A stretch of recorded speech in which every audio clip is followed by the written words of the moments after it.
Hey everyone, so I'm going to show you how to make the spinach and ricotta gnocchi for our dinner club this week. The first thing you want to do is you want to get 1 cup of store-bought ricotta and you're going to put it in cheesecloth or a double layer of paper toweling to wring out as much liquid as possible. And what I do is I just put it in and then I tie it up and just sit it over a bowl and let it drain for about an hour or so. And you should get some liquid out. Depending on the brand that you use and the moisture content of it, you know, the amount of liquid that comes out will vary. But now our ricotta is pretty dry, and to that I'm going to add a ½ cup of freshly grated Parmesan and about 3 tablespoons of freshly grated breadcrumb. And then this is spinach that I just cooked and then I chopped it very fine.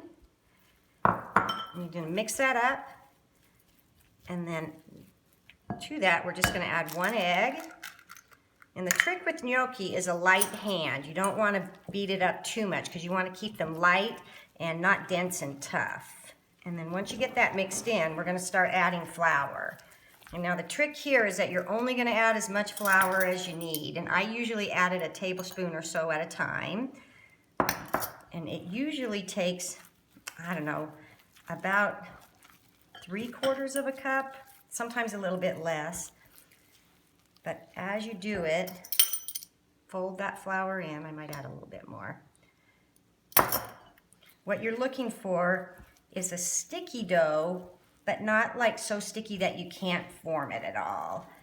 But see how that's just starting to come together now? And I'm just mixing lightly. And I'm not adding salt to this because Parmesan has a little bit of salt in it, and then we're gonna cook them in salty water. And then the sauce that we use has a little bit of salt and anchovy in it too, so you just don't want it to be too salty. Okay, so now we're kind of starting to form almost like a wet bread dough. That looks pretty good. And then you just take your board. You can do this on your countertop or a cutting board. And also it helps to have a sheet pan nearby. I just put a little bit of flour on that as well. And you're just going to turn your dough out. And then I usually cut a small piece off and working as light and as little as possible. Kind of pinch it into a rope and then roll it. And I like to keep my fingers spread apart, but see how the rope is moving under my fingers? That's what you want. And I like to roll it out until it's about the width of a finger, or kind of like the diameter of a dime. And then once you get it to the right shape, you just cut them about 3/4 of an inch.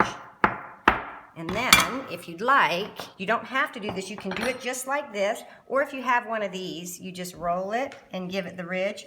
Or if you don't have one of these, you can use the back of a fork. And you want to kind of get that dent on your thumb, and then it gives you those ridges on it.